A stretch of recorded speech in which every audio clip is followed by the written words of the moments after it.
silakan pimpin berdoa. Sebelum pelajaran dimulai, marilah kita sama-sama berdoa. Berdoa mulai. Berdoa selesai. Alhamdulillah. Siapa yang tidak hadir kali ini? Hadir semua? Iya. Alhamdulillah. Untuk pelajaran apa enak? Pelajaran apa sekarang? Akidah. Baik. Sebelum masuk kepada pembelajaran inti, Bapak akan memperkenalkan dulu atau menyampaikan tujuan pembelajaran pada hari ini. Yang pertama, sebelumnya pelajaran akidah ini kita akan membahas ilmu kalam. Jadi tujuannya yang pertama mampu menjelaskan pengertian ilmu kalam. Jadi kalian nanti diharapkan bisa dan mengerti ilmu kalam juga mampu menjelaskannya. Dan yang kedua mampu memahami alasan disebut ilmu kalam. Kenapa ilmu ini disebut ilmu kalam? Nah kalian bisa paham. Lalu nomor 3 mampu memahami ruang lingkup ilmu kalam. Apa saja yang akan dibahas dalam ilmu kalam? Selanjutnya nomor 4 mampu melafalkan dalil-dalil ilmu kalam. Dalil dalam Al-Quran ataupun dalam hadis. Baik, pertama masuk kepada pengertian ilmu kalam. Nah, sebelum masuk kepada penjelasan ini, Bapak ingin tahu kalian sejauh mana mengetahui tentang ilmu kalam. Diskusi dulu oleh teman bapak kalian, silakan. Arti ilmu kalam, pengertian ilmu kalam. Waktu 1 menit.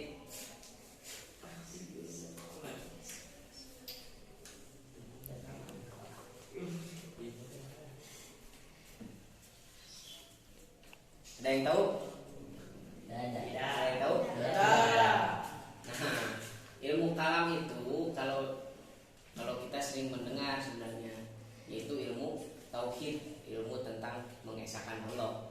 Disebut ilmu kalam juga. Karena apa? Nah, ini alasan-alasannya. Nanti ada kita bahas. Pengertian ilmu kalam yang pertama menurut Syekh Muhammad Abduh.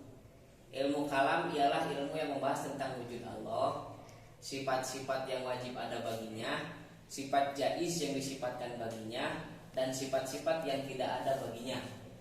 Jadi pertama poinnya membahas tentang zat Allah, wujud Allah. Lalu membahas tentang sifat-sifatnya, baik itu sifat wajib, sifat mustahil, sifat jaiz. Lanjut. Juga membahas tentang Rasul-Rasul Allah untuk menetapkan kebenaran risalahnya. Nah, jadi ilmu kalam juga menyampaikan kepada umat muslim bahwa Rasul Allah Nabi Muhammad kita yang terakhir Sallallahu Alaihi Wasallam benar risalahnya, benar pengakuan Rasulnya. Nah itu pembahasannya di ilmu kalam. Lalu apa yang wajib ada pada dirinya, hal-hal jaiz yang dihubungkan pada dirinya, dan hal-hal terlarang yang ada pada diri mereka. Di pembahasannya 2 ya, dari Allah lalu dan diri Rasul, baik itu wajib, mustahil dan jaiz. Itu menurut Syekh Muhammad Abduh. Lanjut. Menurut Ibnu Khaldun menerangkan bahwa ilmu kalam ialah ilmu yang berisi alasan-alasan untuk mempertahankan kepercayaan iman dengan menggunakan dalil-dalil pikiran dan berisi bantahan-bantahan terhadap orang-orang yang menyeleweng dari kepercayaan salaf dan ahli sunnah.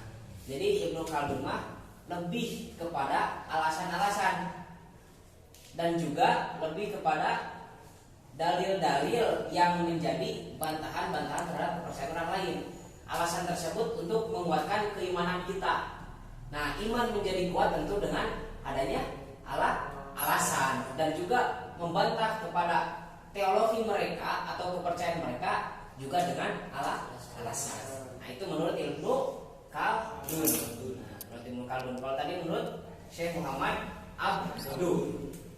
Lalu yang terakhir menurut Al-Farabi mendefinisikan bahwa ilmu kalam sebagai ilmu yang membahas zat dan sifat Allah beserta eksistensi semua yang mungkin, mulai yang berkenaan dengan masalah dunia sampai masalah sudah mati yang berlandaskan doktrin Islam. Nah, ini juga sama seperti pengertian Syekh Muhammad Abduh, yaitu membahas tentang zat dan sifat Allah.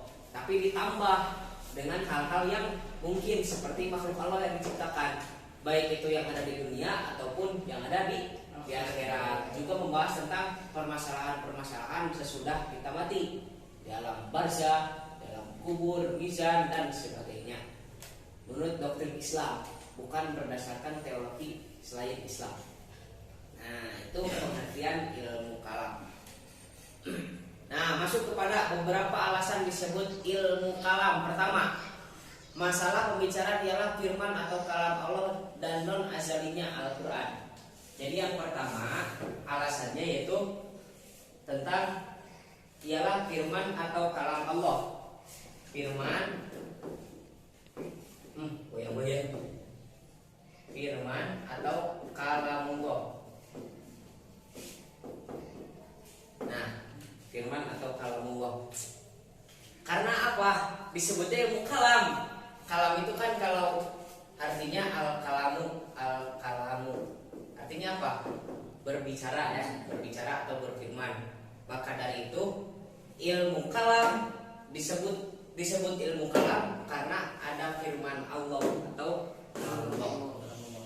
Nomor 2, dalil-dalil yang digunakan para mutakalimin, para ahli ilmu kalam terkadang tidak langsung kembali pada dalil nakli atau Quran hadis kecuali sudah menetapkan kebenaran hal tersebut. Dan yang kedua, karena disebut ilmu kalam, ada alasan menurut akal.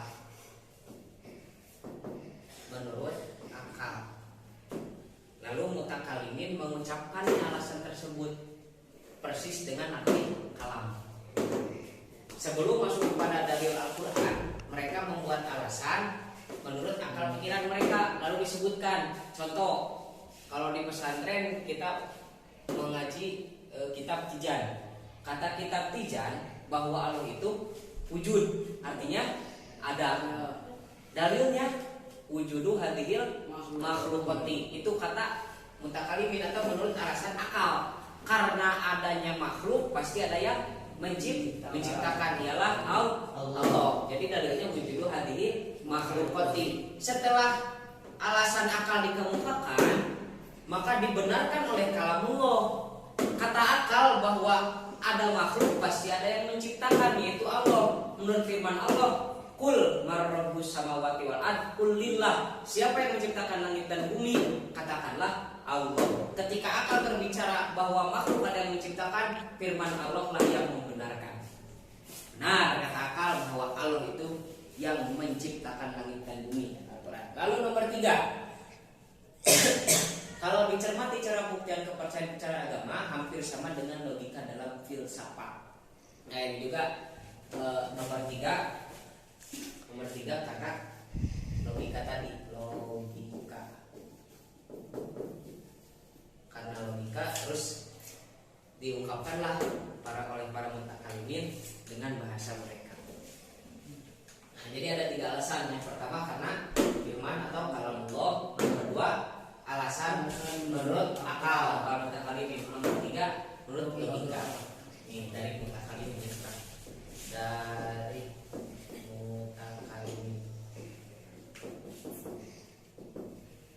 mutakalimin itu ahli kalam. Mutakalimin kalau ahli tafsir mufassir. Lalu ruang lingkup ilmu kalam. Nah, ini alasan. Nomor selanjutnya ruang lingkup ilmu kalam. Yang pertama, hal-hal yang berhubungan dengan Allah, antara lain tentang takdir. Yang pertama, takdir. Inilah yang akan dibahas oleh ilmu kalam, takdir. Nomor 2, hal-hal yang berhubungan dengan Rasul sebagai penyambung atau pembawa risalah kepada manusia. Takdir, hubungan Allah, hubungannya dengan Allah. Nomor 2, tentang Rasul Allah, risalah, penyambung Rasul Allah, penyambung risalah.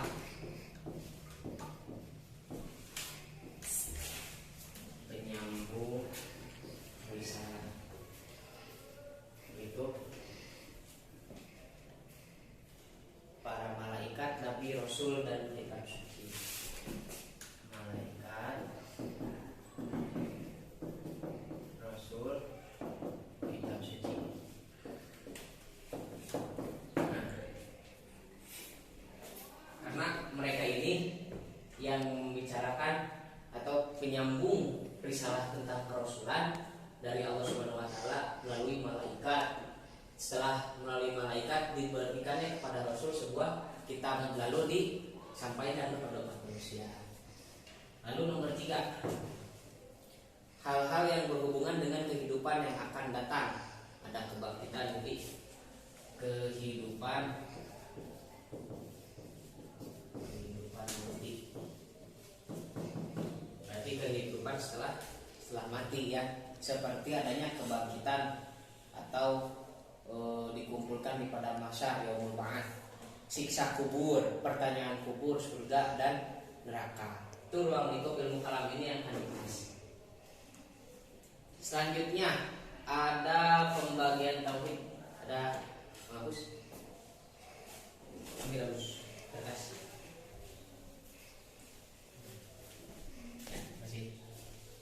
Terus dulu ya. Sudah mengerti kan ini? Nah.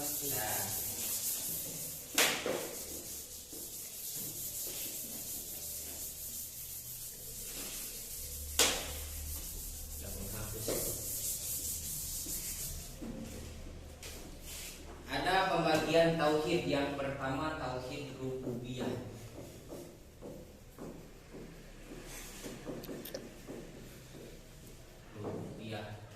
Nomor kedua tauhid asma wa sifat. Asma wa sifat. Nomor 3 tauhid uluhiyah.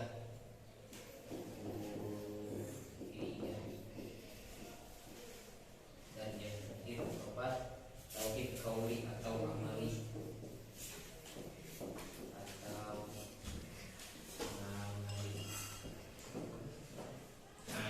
Pembagian tauhid ada 4. Yang pertama rububiyah, lalu al asma wa al sifat, lalu uluhiyah dan juga qauli atau amali.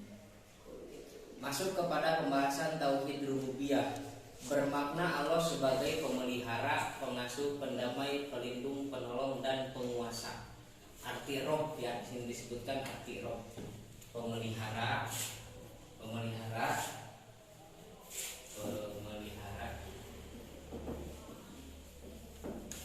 lalu pengasuh, pendamai,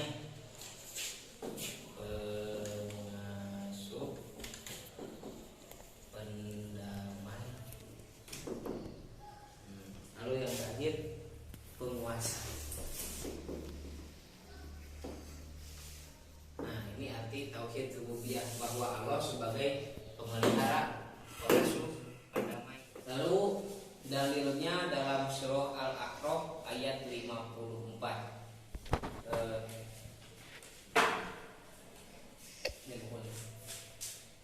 Baca oleh satu orang. Baca.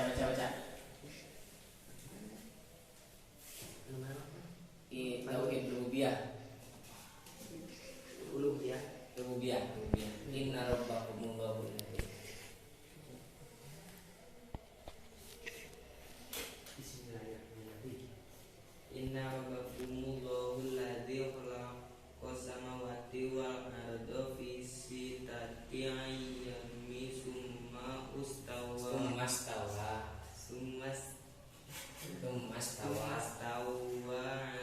alal arsy yughsil laila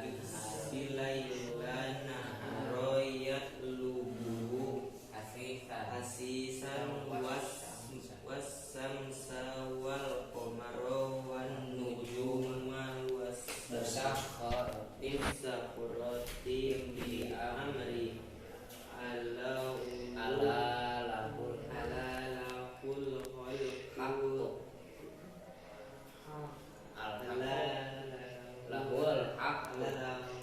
haqqu wal amr. Tabarakallahu rabbul alamin. Artinya sungguhnya Tuhan kamu ialah Allah yang telah menciptakan langit dan bumi dalam 6 masa. Nah, kita melihat arti Robnya, yaitu yang menciptakan alam semesta. Berarti mencakup pemelihara, pengasuh, pendamai, pelindung, penolong, dan penguasa. Lalu dia menguasai di atas aras, dia menutupkan malam kepada siang yang mengikutinya dengan cepat, dan diciptakannya pula matahari, bulan, dan bintang yang semuanya tunduk kepada perintahnya. Penguasa, ingatlah menciptakan dan memerintahkan hanyalah Allah, Maha Suci Allah, Tuhan semesta. Itu tauhid rububiyah. Yang kedua tauhid al-asma wal sifat. Kedua tauhid asma wal sifat, yaitu penetapan pengakuan yang kuat atas nama-nama dan sifat-sifat Allah.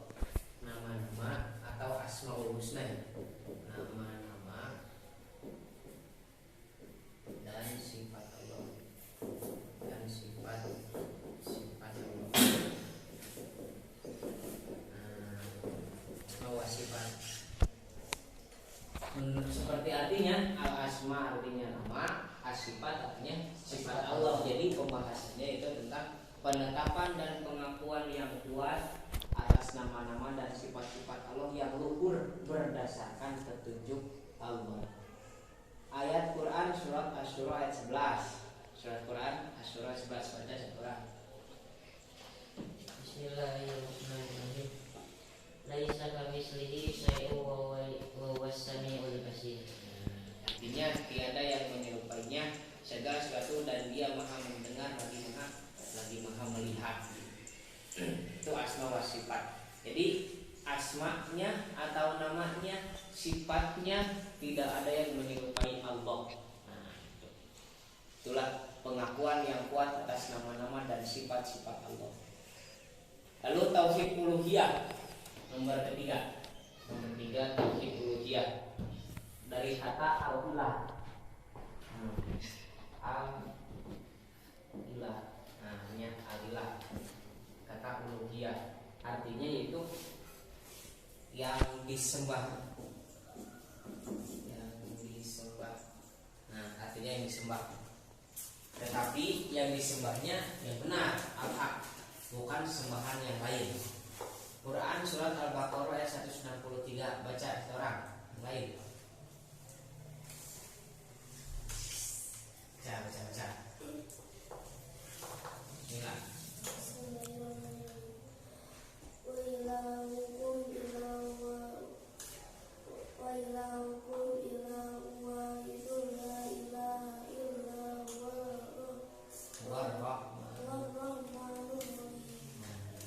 Ya, dan Tuhanmu adalah Tuhan yang Maha Esa, tidak ada Tuhan melainkan Dia yang Maha lagi Maha Penyayang. Itu dari kata ilahu wa ilahukum. Nah, ilah di sini adalah Tuhan.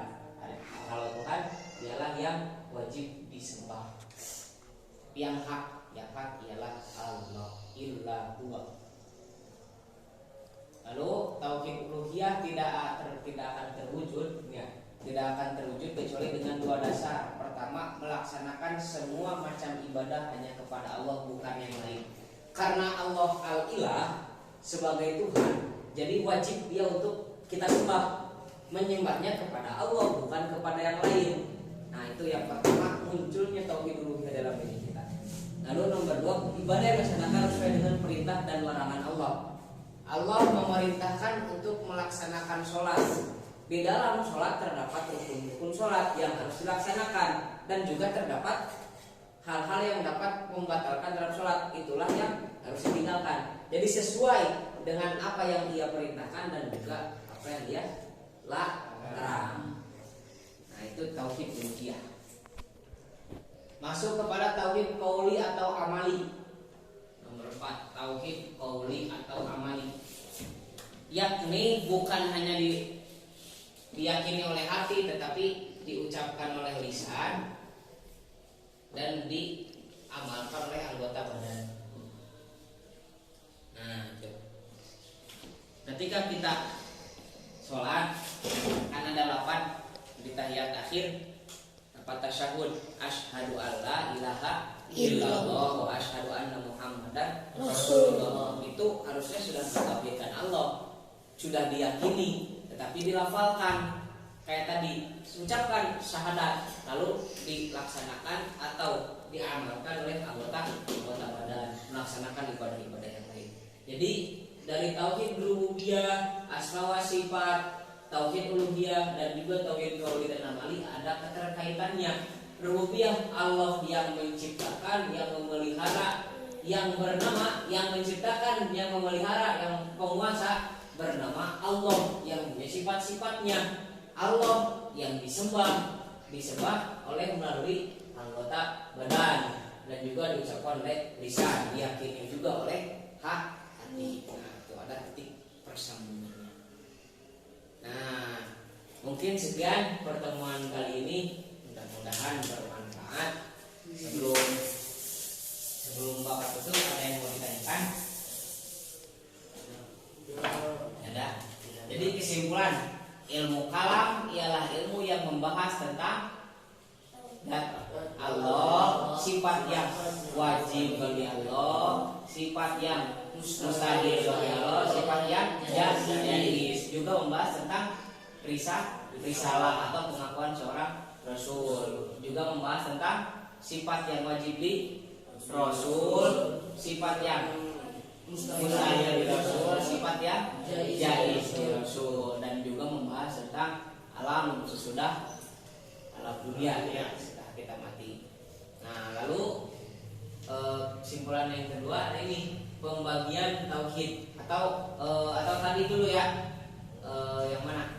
Atau tentang alasan-alasan disebut ilmu kalam. Yang pertama karena ada kalamullah. Yang kedua ada dalil-dalil akli, menurut akal yang diucapkan oleh para mutakalimin. Lalu yang ketiga yaitu kepercayaan agama yang hampir sama dengan logika dalam filsafat. Itu alasannya. Lalu ruang lingkup berhubungan yang hal-hal yang berhubungan dengan Allah. Nomor kedua, hal-hal yang berhubungan dengan Rasul Allah atau penyambung pembawa risalah seperti malaikat, nabi, rasul dan beberapa kitab suci. Nomor tiga, hal-hal yang berhubungan dengan kehidupan yang akan datang. Nah, itu ya. Lalu pembagian tauhid ini, rububiyah ialah pemelihara, pengasuh, pendamai, penguasa, pelindung, penolong. Nomor dua ada tauhid asma wa sifat. Tauhid yang menetapkan pengakuan yang kuat atas nama-nama Allah dan sifat-sifat Allah. Nomor tiga yang disebut dengan tauhid uluhiyah yang membahas tentang Tuhannya Allah. Allah yang menjadi Tuhan kita yang wajib disembah. Nomor empat ada qauli dan amali. Qauli wal amali bukan hanya ditekadkan dalam hati, tetapi harus diucapkan dalam lisan dan juga diamalkan oleh anggota badan. Mudah-mudahan mengerti ya. Sekian pertemuan kali ini, mudah-mudahan ada bermanfaat. Kalau tidak ada yang ditanyakan, mari kita sama-sama membaca Kifaratul Majlis. Subhanallahumma wa bihamdika asyhadu an la ilaha illa anta astaghfiruka wa atubu ilaik. Assalamualaikum warahmatullahi wabarakatuh.